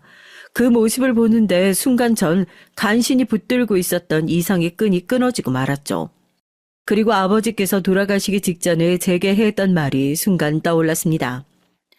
내가 너 전에 만났던 수진이랑 결혼한다고 했을 때 반대했던 게 얼마나 미안한 줄 몰라. 만약 네가 그때 수진이랑 결혼했으면 지금처럼 마음고생하면서 힘들게 살진 않았을 텐데. 이 못난 아버지가 집안 보고 지금 니처럼 결혼하라고 강요해서 정말 미안하다. 앞으로는 이 못난 아버지 없는 세상에서 네 마음대로 살아. 아버진 돌아가시기 직전 지금까지 당신의 생각을 저에게 강요하며 살았다며 미안하다고 사과를 하셨어요. 그땐 아버지의 말이 무슨 소린가 싶었는데 이젠 확실히 알았습니다. 아버지 말씀이 맞았어요. 제가 지금의 아내와 결혼해서 아이까지 낳은 마당에 할 소리는 아니지만 만약 아내와 결혼하지 않았다면 지금보다 훨씬 더 행복하게 살았을 거예요. 아내와의 결혼 생활은 하루도 마음 편할 날이 없었거든요. 전 머릿속으론 많은 생각이 들었지만 이미 시간이 늦었으니 아내에게 들어가 자라고 했습니다. 전 할머니와 자겠다고요. 제가 할머니와 자겠다는 것도 아내는 마음에 들어하지 않는 눈치였지만 더는 아내의 눈치를 보면서 살고 싶지 않았어요. 전 아내를 떼어내기 위한 복수를 준비했습니다. 그리고 아내가 가장 무서워하는 방법을 생각해냈죠. 며칠 뒤 시사고발 프로에 장인어른이 나왔습니다. 물론 장인어른 얼굴과 회사 이름은 모자이크 처리되어 방송됐지만 같은 업종에 있는 사람들은 충분히 알 수가 있을 정도였어요. 제가 장인어른 회사를 방송에 고발을 했어요. 최근 대기업에서 오너의 갑질로 인한 사건 사고가 끊이질 않았는데요. 과연 갑질이라는 게 대기업 오너에만 해당되는 일일까요? 조사 결과 그렇지 않았습니다. 대기업 오너들이야 사생활 문제나 갑질 논란이 퍼지면 주가나 이미지 손상에 큰 타격을 주기 때문에 조심하는 분위기지만 중소기업은 그렇지 않았습니다. 아직도 회사 내에 갑질이나 불평등 계약이 존재하고 있었습니다.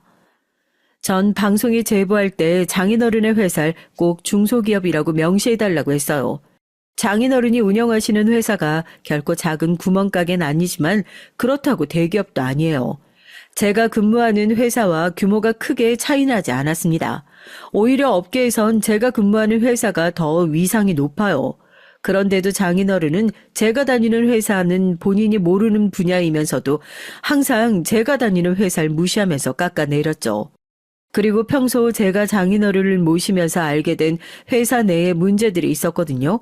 당한 사람이 고소까지 할 정도로 큰 사건은 아니었지만 당한 사람에겐 꽤 억울할 만한 일들이었어요.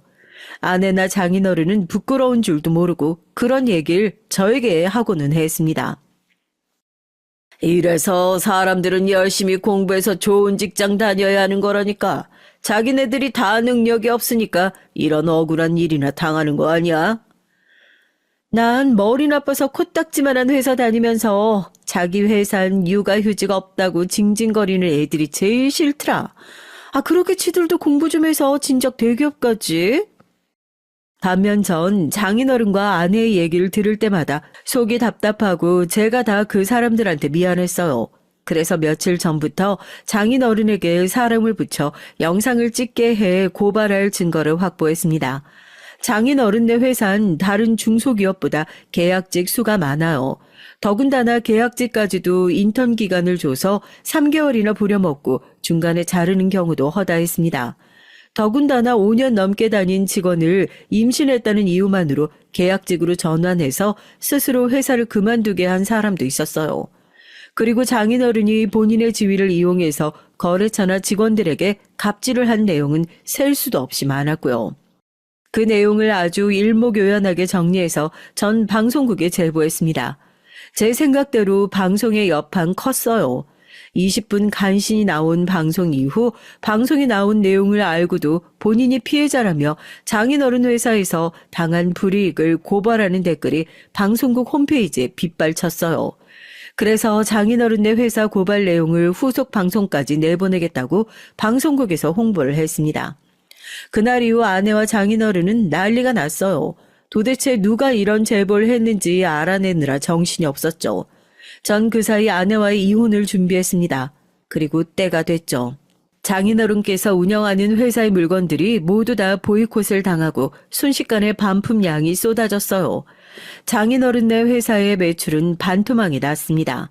거기다가 회사에선 대표가 잘못한 일로 손해를 봤으니 책임지라는 여론이 생기기 시작했고요. 장인어른은 꼼짝없이 대표 자리에서 물러나게 됐죠. 전 아내와 장인어른이 제일 힘든 일을 겪는 순간 아내에게 이혼을 건넸습니다. 그러자 아내는 노발대발 난리가 났어요. 당신 제정신이야? 우리 집 망하게 생겼다고 지금 발 빼는 거야? 내가 당신 같은 사람인 줄 알아? 난 당신네 집안 망하기 전부터 당신한테 정 떨어져서 이혼하겠다고 한 사람이야. 아무리 그래도 그렇지. 지금 우리 집이 얼마나 힘든 줄 알면서 나한테 꼭 이래야겠어?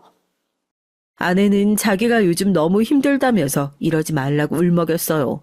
전 그런 아내가 가소로웠습니다. 자식까지 낳고 산 아내인데도 우는 모습이 하나도 안쓰럽지가 않더라고요. 그 순간 전 알았죠. 정말 아내와는 끝이라는 걸요. 전 마지막으로 정말 하고 싶었던 복수를 했습니다. 우리 아버지 돌아가셨을 때 당신 나한테 어떻게 했는지 잊었어? 우리 아버지 병원에서 오늘 내일 하시는데 당신이랑 당신 부모 나더러 동남아 골프 여행 안 따라갔다고 난리를 쳤잖아. 그래서 당신은 우리 아버지 돌아가시고도 이틀이나 지나서 장례식장에 나타났고 당신 아버진 고작 그 코딱지만한 중소기업 망하는 건데 나더러 뭘 어쩌라고 이래. 난 당신 아버지 회사 일엔 일도 관심 없으니까 당장 이혼 서류에 사인이나 해. 전 그동안 참아왔던 말을 폭풍처럼 쏟아냈어요. 전 묵은 채증이 날아가듯 속이 후련해졌습니다. 아낸 마치 발작이라도 난 사람처럼 몸을 떨며 제게 달려들려고 했지만 전 무시했어요. 그러고는 집을 부동산에 내놓고 회사에 휴가를 내고 아들을 데리고 할머니가 계신 부산으로 내려왔습니다. 아내와 장인어른, 장모님까지 하루에 수십 통씩 전화가 왔지만 전 받지 않았어요. 저는 경찰서에서 할머니를 모시고 집에 왔던 날부터 이미 마음을 먹은 일이기 때문에 제 마음 정리는 이미 끝났어요. 더는 그 집 사람들과 할 말이 없었습니다. 전 아들을 안고 바닷가를 거니며 하늘을 올려다보고 아버지를 향해 마음속으로 속삭였습니다.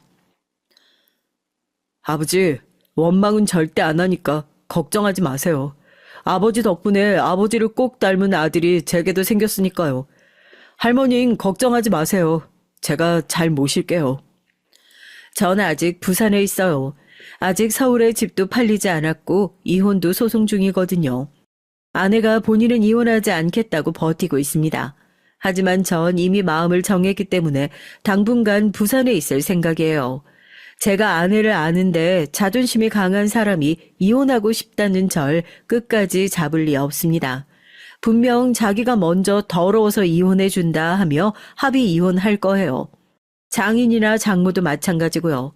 사실 전 아들도 갑작스레 엄마와 떨어졌으니 엄마를 찾고 울면 어쩌나 걱정했는데 생각보다 아들은 엄마도 찾지 않고 할머니를 잘 따라서 셋이 할머니 집에서 잘 지내고 있어요.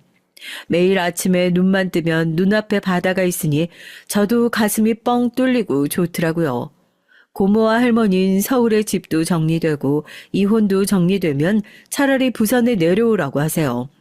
회사 관두고 정말 할 일 없으면 고모부가 하시는 횟집이 있는데 거기서 일해도 된다고요. 전 오랜만에 가족들 품에서 편하게 지내고 있습니다.